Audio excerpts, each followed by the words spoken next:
Welcome to Genuine Humans, exploring the stories behind the great marketing leaders of our time and hearing how their journeys have influenced the brands they've built.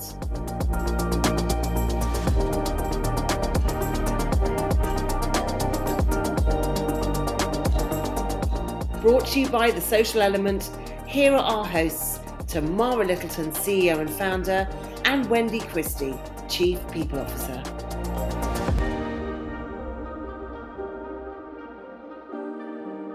Welcome back to Genuine Humans podcast, and I'm here with Wendy Christie, our fabulous Chief People Officer. Wendy, how are you doing? Hello, Tamara. Yeah, I'm pretty well, thank you. How are you? I'm doing well. I'm doing that kind of, I can't remember what day it is. I think so. And apparently we're in March, so I'm not quite sure when this is going to come out, but right now we're in March. Yes, leading up to the first race of the Grand Prix season, so I'm very excited. There you go. Well, we are joined today by Asad Dhunna, and Asad is the founder and CEO of the Unmistakables and also a friend, and we are so happy to have him on the podcast. Welcome, Asad. Hello. Hi, Wendy. Hey, Tamara. Thanks for having me on. I'm so glad that you're here. And do you know what? Do you want to explain to everyone the Unmistakables and what you do in your own voice? Yeah, sure. So the Unmistakables is a strategic ED&I consultancy, so equity, diversity and inclusion. And we work with organisations to implement what's called inside-out inclusion. And that's how do you embed ED&I through every single part of the operating system within a business or a charity or a government sector in some areas. And we really look at what are those markers? So things from on the inside, leadership and culture and learning and development or colleague data. And then on the outside, how you look at marketing, branding, communications. And the through line for us is all around insight. So everything we do is informed and backed by insight.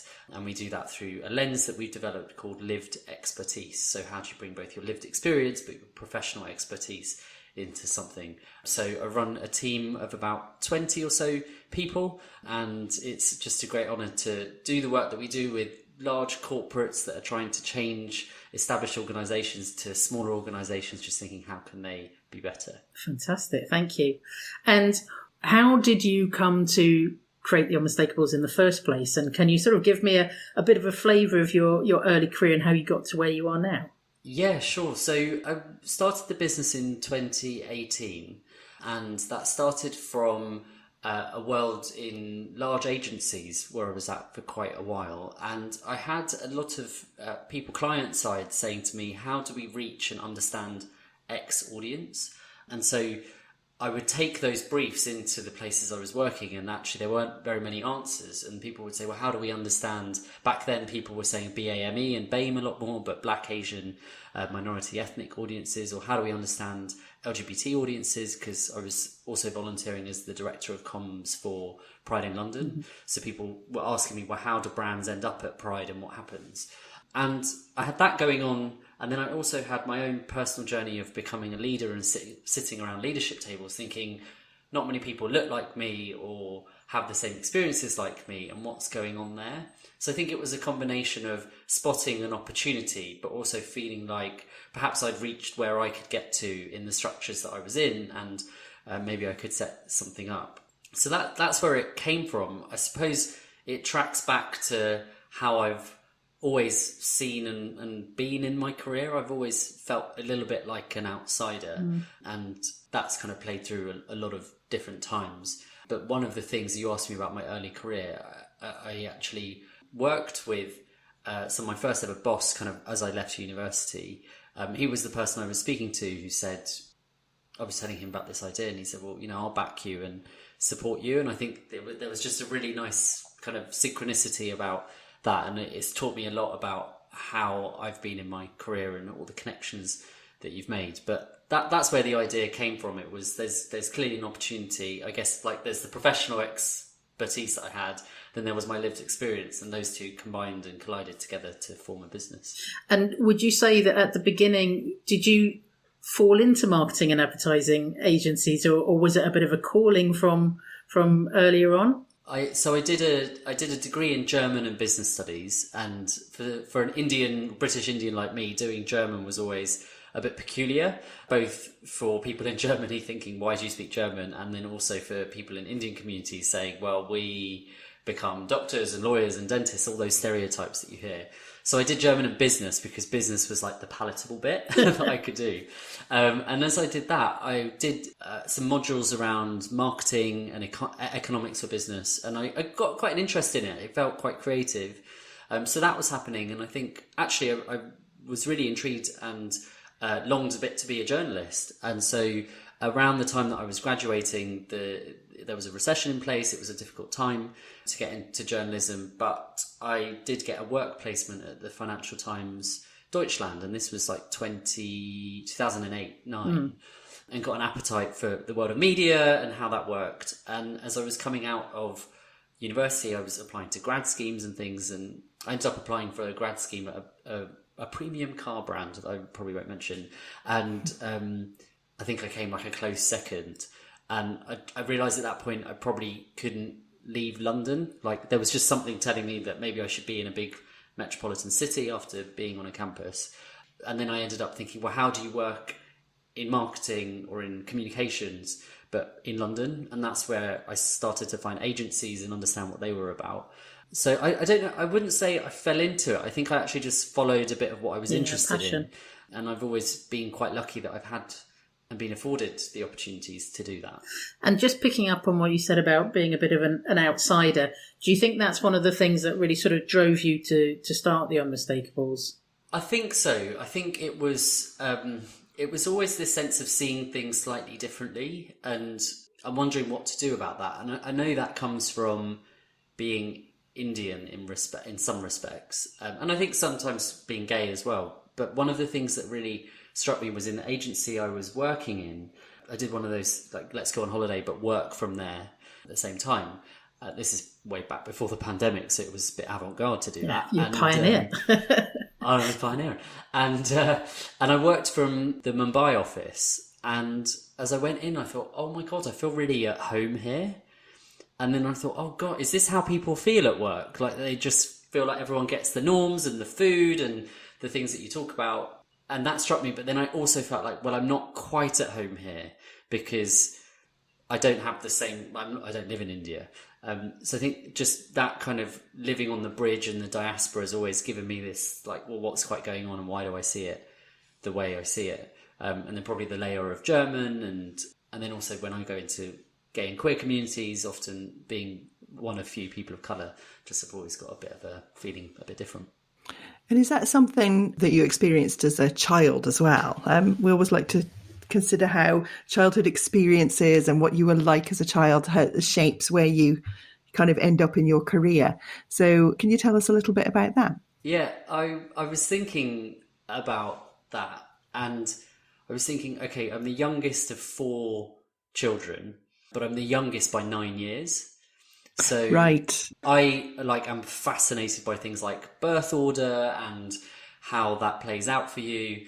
Namely because I've got quite a few friends at the minute who are having children or having their second child and talking about how different it is and all the energy that goes into number 1 versus number 2. I mean, by the time you get to number 4 and then 9 years later, you can probably imagine the level of energy that was in my house to raise me. So I was a bit of an outsider in the I guess the sibling structure, and I could probably talk to you for hours about like systemic family orders, and like, I'm just fascinated by it. But a bit of an outsider in that, and then I think I also was raised a bit by one of my sisters who kind of helped me and carved a bit of a path of what to be thinking about and what to be doing. So I think I had that. I really did feel a bit like an outsider in the sibling pack, and even now, like they're approaching their late 40s, early 50s. So there is a generational difference of how they're seeing the world, and access to capital, and what is woke and not woke. These are interesting things that play out in my family. And was there anyone that you particularly looked up to when you were younger, whether it's somebody you knew or someone in the public eye?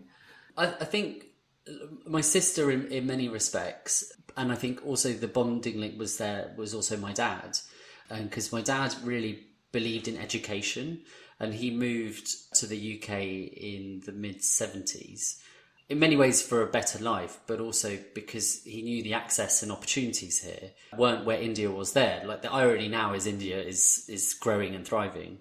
But I really looked up to that, and I think I absorbed that of like how education is a bit of a path through. So certainly in my family dynamic, I had that. I think if I think about in public life, a couple of people who really stood out were people like Sanjeev Bhaskar and Meera Syal, who were in Goodness Gracious Me. And I think mostly because they were the first people who looked a bit like me and were doing something that wasn't what people who look like me do. Yeah.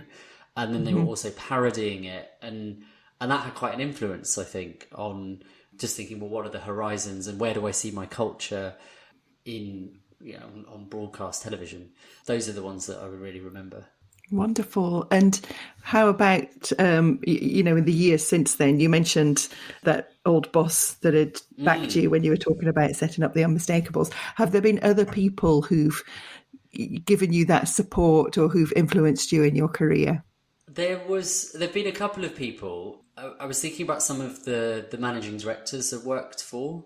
So there was someone called Richard Kanareck, who used to be the MD for Fleishman Hillard when I worked there. And I remember sitting in his office and he said, look, one day, Asad, you're going to go off and create something. I can just see that in you. And I think at the time, I was like, I want to be an account director. And he kind of had that foresight. And he said something to me that's always stuck, which is throughout your career, look and think to how can you take small bits from people to become you? What are the best things that you can grab? And then there was also a director called Gioconda Beekman, or G, she went by. And I remember I remember so clearly, we went to I think Polpo, when there was that really lovely Polpo in Covent Garden. It's probably still there. That we sat on the stalls. Do you know the one? Yes, I get distracted by food, sorry. We were having this really lovely calamari or something, and she just looked at me and said, thing is, Asad, sometimes people spend their whole life climbing a ladder only to realise it was leaning against the wrong wall. Oh, that's very good. And that just really hit me and stuck with me, because it was someone saying that really, when you're young and early in your career, you can really think about what ladder you want and then where you're going to lean it and how big is it and what you want to do.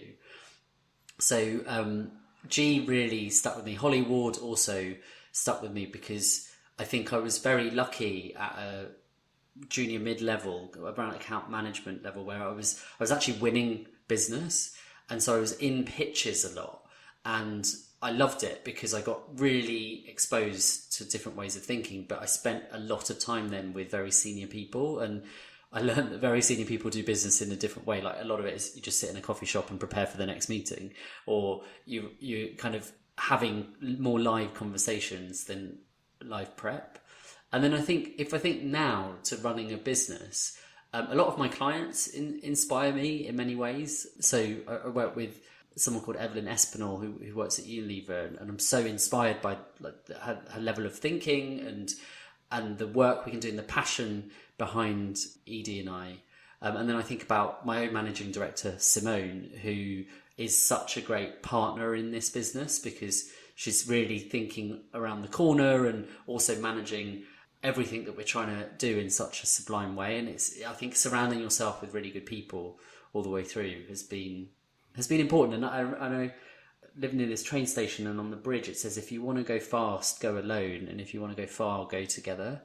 Right. And every time I see that, I'm like, it's a good reminder, isn't it, that you need to go together with people and have a bit of a collective. I love that. And I love how those moments that maybe at the time in those conversations, these moments have had a real big impact on you.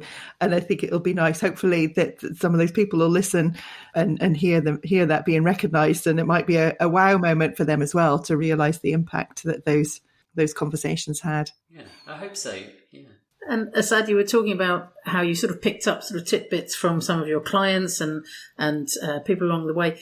So what kind of culture have you built at the Unmistakables, and how do you sort of maintain that? The first couple of years in any business, or in our business, was you're just trying to get off the ground, and you're just trying to get going.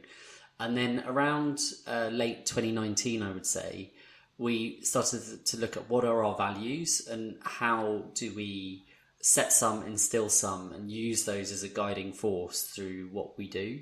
So that was really important. And we went through quite a collaborative exercise at that time to say, well, what is it? And the company was smaller, so we could do that. So we set on 5 values that we wanted to live by. And that I always remember from when I worked for Richard Parkinson at Incredible, because they had a set of values that were quite clear. And I remember one of them so clearly was cheeky. And like, actually, how can you be cheeky and how does that turn out? But anyway, so we set our 5 values, and they're on our website, and we use them for interviews, we use them for performance reviews, we keep coming back to them. But something that Simone has taught me is that values aren't just something that are written on the wall.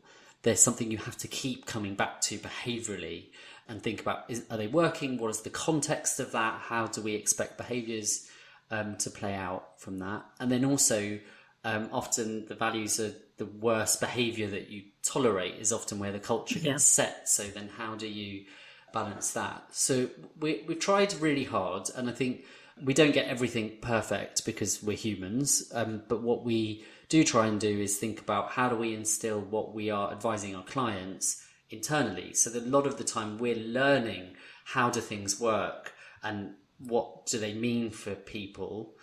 And then we can use that to take to our clients and say, well, this is what we're seeing and this is what's going around the future. And I think I'm also quite honest with people. And this is something I learned from Charlie Osmond, who I worked for.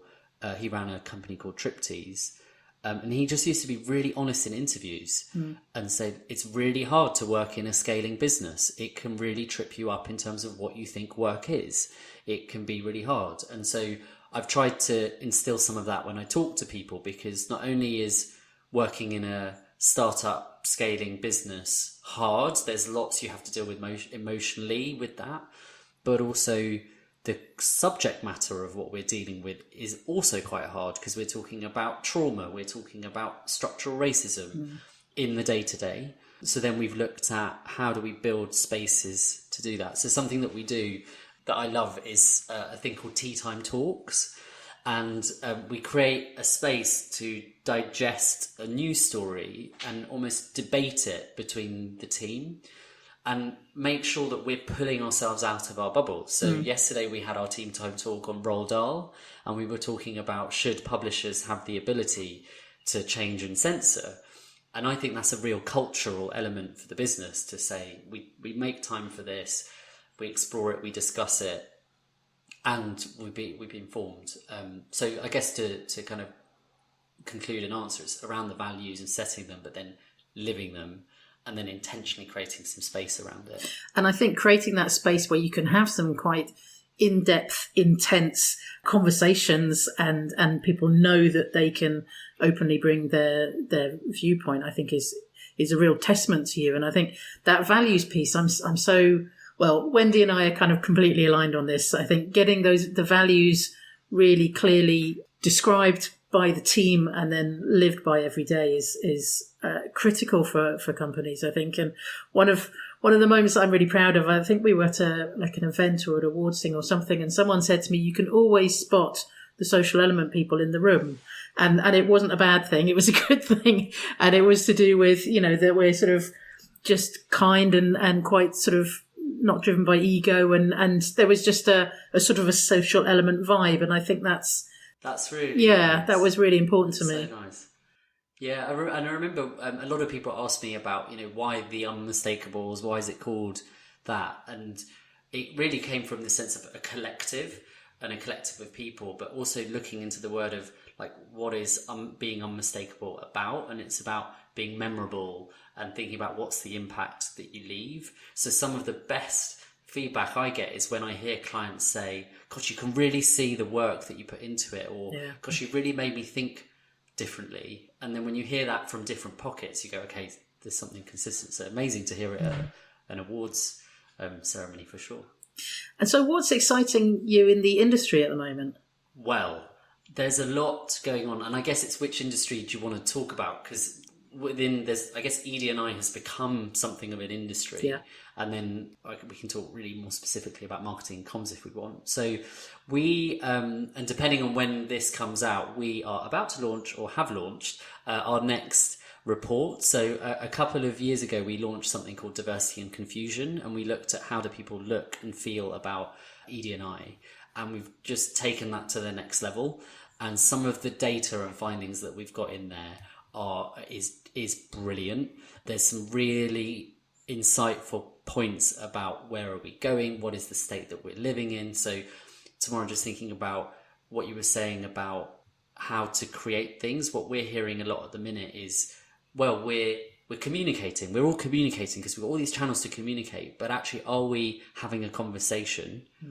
That's a different thing. So some of the data points that we're seeing is how is there some division that's being brought up within workplaces, how are ERGs, so employee resource groups, working, what's the media narrative around ED&I. So depending on when this goes out, it will be there, and I really encourage people to check out the report that will be on our website.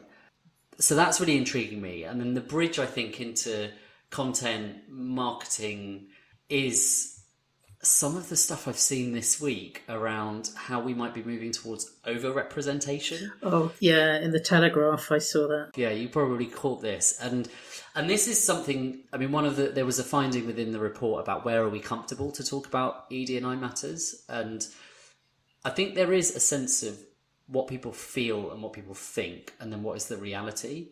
So what the data was that came out, there's two stories that came out. There's the Telegraph one, which picks up on the IPA data around representation within Adland.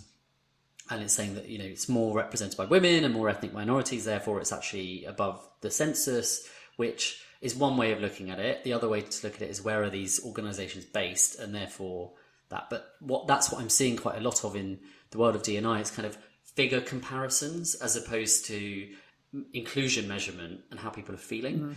So I found that interesting. And then this blows my mind, that there was a company that create gastric balloons, and they have put out a cross-country PR study. They did a YouGov survey, as you do, to look at, do people think and feel that certain groups of people are over or underrepresented on TV? And it found that people feel and think that LGBT people and ethnic minorities are overrepresented on TV. And then their comparison and link to gastric brands was that obese people are underrepresented. Now, I can see how someone writing a PR story thought, this is great, but what's happened is that the media has picked it up and made it only about ethnic minorities and LGBT people being overrepresented. And so you start to go, actually, there's a sentiment that's starting to pick up here of how people are feeling and what people are seeing. And we work with people who create TV shows and adverts. And the people creating the TV shows are telling us, well, the adverts seem to be almost forcing it. Whereas in a TV show, we're working with so much more of the public. So what is more real? And I think these are conversations that people are having at home and thinking about and talking about, but not necessarily feeling confident to voice. And this is I wouldn't say it's exciting me, but I would say it's keeping me really mentally challenged about how do you prove the impact of ED&I whilst avoiding the woke culture wars, but also using insight and data to validate what's really happening. Because how people feel and think is one thing. What's actually being shown on television isn't measured. And so you can't then say, well, there's a perception gap or an authenticity gap or whatever. You have to go, well, why do people feel the way they feel? And that I've got loads of theories about why that is and where that's coming from. But that's been the thing this week that's beyond Roald Dahl. I've really been chewing over of what does that mean? Yeah. And very hard not to get frustrated with articles like the Telegraph who are, I don't know, it almost feels like, yeah, all of this diversity nonsense, can you just all get back in your box again? It's just very, very frustrating. But I agree that the more access to data, so that the difference between perception and reality, so that we can actually change the conversation around that because, but you know, I admire you that you stay calm because I think I would just get so angry with all these articles. I'm reading a really good book at the minute called The Chimp Paradox. Oh yes, brilliant book. Amazing book about when does the chimp come in and what's the human doing and what's the computer doing. And I think for me in this area of ED&I, it is so emotive because we're talking about us as people, and I guess I wasn't quite fully aware that was how it would feel because in marketing and comms to some degree you can leave it a bit at the door and say, right, that was a campaign that we did and didn't quite work, but or did work. Whereas now you're like, okay, this is really about who people are and how they're seen. So even in the preparation for our next report, some of the data, and this is what we often see in companies, is often the data just backs the hunches of the people who haven't been heard for the longest time. Right. So what we often see is LGBT people feel disenfranchised or unincluded. And they'll know that because it's talked about in the networks or certain people will say it. But other people might not take that seriously until they've seen a critical mass of data or a chart that says this is how it is.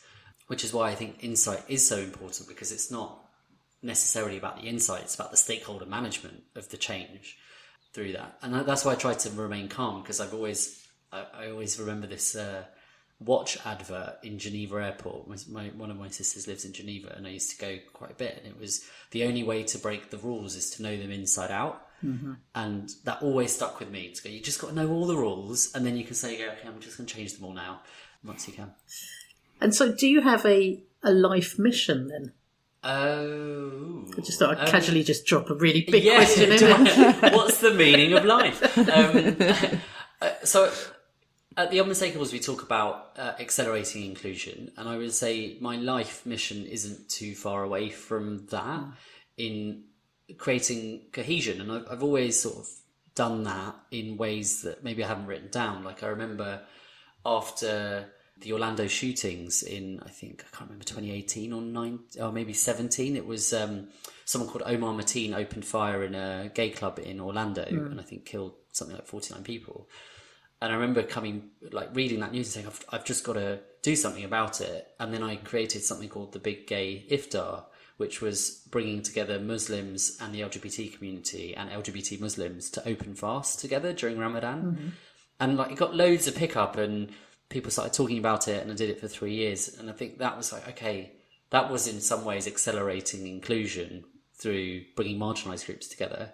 And then the other thing that's really important to me is that people who don't have access to opportunities, which could be rising to senior levels or starting their own businesses or creating a cultural movement, whatever, how can I help to enable that? And what can I do based on where I'm at today or where I get to in the future? That's always kind of with me of how can I leave that? And I guess I'll go there a little bit, but I think it's in some ways about legacy. And what does legacy mean for me is something that I've been thinking about a fair amount, because I think when you start a business, you really start to feel that you're creating something that all of a sudden tomorrow you'll know creates. You're like, oh, how all of a sudden we're here, and when did that happen? Yeah, I think that's where I'm at on mission. Yeah, we were joking about because the social element turns 21 on the 5th of March, and we were joking about it. Can drink in America. That's exactly where we went. We need to celebrate by drinking in America. Yeah. Off to New York. Is that why you're going to New York? Actually, we're going out to be part of the Made by Dyslexia program. Lynn Frost, our MD, is an ambassador, and so we're going to be part of their assembly out there, which I'm so proud of. It's a big launch in New York. So yeah, it's going to be a good reason to be out in New York. Amazing. So this is what I love about this podcast. We can go from what's your life mission to more of the sort of what's in your fridge type questions. So I will let Wendy kickstart with the more sort of personal quickfire questions. Cool. Yeah. So let's narrow that field a little bit from life mission to perfect weekend. What's your idea of a perfect weekend? Oh, my perfect weekend is to get in the car with my partner and the dog and just get out to see the sea, and hopefully for it to be warm, which is hard in the UK. But just to get out and have that sort of, I almost feel like when I see the sea, like everything almost gets washed away with it, and you come back and you're like, okay, back into it. So that would be my perfect thing, because I absolutely love driving, and I've sort of had to accept that of myself, which can be a bit embarrassing given, you know, petrol heads and all of that, and where the world's going with the climate. But I find that time really satisfying. So that would be perfect. I mean, even more perfect would be a couple of friends would come down as well, and, you know, make a bit of a weekend of it.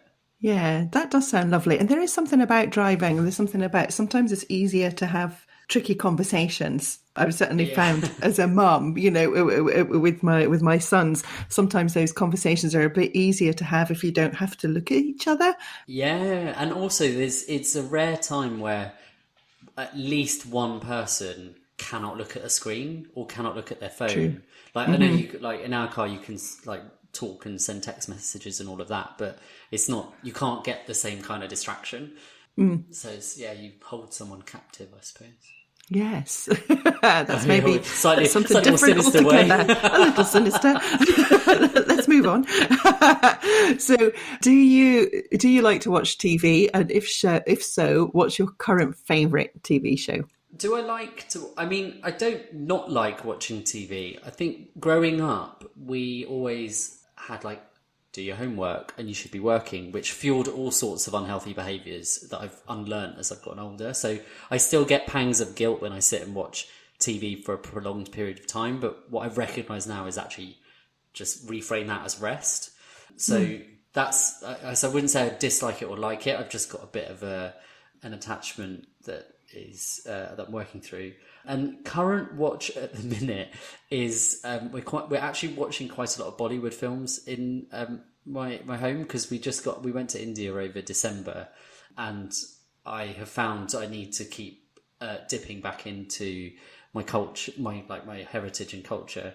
So there's a very good Netflix series called The Romantics, which is about Bollywood film and the Bollywood film industry, and it's centered around the Yash Chopra family. Like, he was a director and his son became a director, and they created the highest grossing films. And I didn't actually know until we watched the final episode that people in India really don't like the term Bollywood, because it is a comparator to Hollywood. So they talk about Indian film. So it was really nice to learn about my own culture through that. So, different question now. How would you fare in a zombie apocalypse? Probably not very well. First of all, I'd be asking myself, how did I end up here? And then I'd get very reflective of like, what life choices did I make that meant I'm now in zombie apocalypse, and what happened there.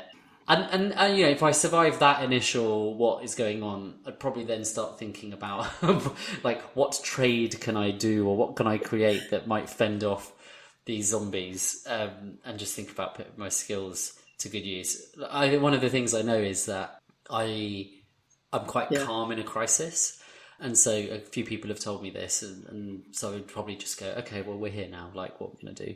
And I'd have to just manage the energy of people who are really having a time of it. So as long as you didn't get eaten in the first sort of 10 minutes, you'd be all right. I think I just try to reason with them too much, and then realise that's probably not the way to do it. Okay, so what's your favourite food experience or restaurant? So I just mentioned that we went to India, and there was a thali in Indian culture is when you get kind of a big, for those who don't know, you get like a big plate with lots of little dishes on it, and you kind of get to try a bit of everything. And they're really common, and I remember having thalis growing up, and we went to this restaurant in Mumbai called Maharaja Borg, which our hotel recommended. They're like, it's very good. Everyone dresses up quite like colonially, and like in the old Raj style, which I was like, okay, let's put that aside. That could be a bit problematic, but fine. And you sit down to a table that has the thali on it, but all the food, all the dishes are empty. And then they just work there's like 4 or 5 different people who work their way around the restaurant with different curries and keep topping you up as you go. And so I guess like now I'm saying it sounds a bit like a buffet. It sounds awesome. But they just, it was so good. They just kept topping you up. In India, like you have this, I remember growing up when you have to leave your plate clean. But it's almost, if you leave your plate clean, you haven't eaten enough. And so they're taking offence to it. So they keep topping you up. And you just end up in this sort of like culture loop of who's going to relent. But the food was just so good. And it just kept on going. And we were probably out in like an hour and 15 because they clearly just want to like move the table on. But that has really stuck out as a food experience, because of the service and Indian food or just food is brilliant. Yum. How would your friends describe you?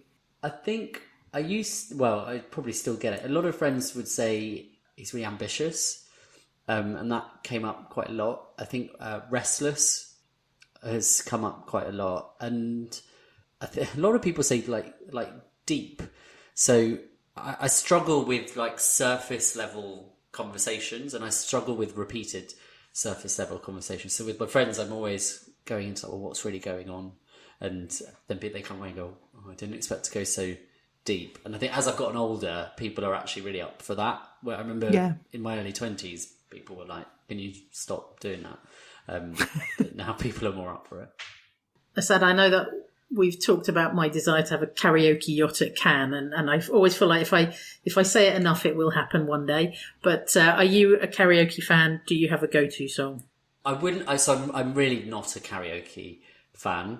I really like when everyone's like, "Let's go to karaoke." I'm like, I'm going home now. So I've struggled. But if I had to pick a song, I think I would actually only do it because I would force a colleague to come and do it, which is 21 Seconds to Go by the So Solid crew, because a colleague of mine, Selena, just knows all the words. And when we did our first ever company away day a couple of years ago, we did do karaoke, and I was like, I did not know that about Selena. So I'd probably put that on just so that she'd have to come to the karaoke. I love it. Well, it's all about championing other people as well. Oh, exactly. Lifting up others. Well, we've come to the end, and thank you so much for coming on the podcast. We've really, really enjoyed talking to you. Is there anything that we didn't cover, or are there any like closing thoughts that you'd like to share? No, I mean, I would love to ask the question back about the zombie apocalypse. So that's definitely on my mind. Like, how would we fare as a three? But no, I think we covered a lot. Yeah, that could work. Probably between the three of us, we've got the resources to. I reckon we could start a new community. Yeah. Yes, exactly. No, I think, I mean, for anyone listening, just if you're interested in ED&I and what we're up to, have a look at the Unmistakables.com. And as I mentioned, we've got the report. And yeah, if you're someone listening to this just thinking, oh, how did he do that? Or I'd like to do something like that one day, or I want to know what that's about, then I'm always up for a chat.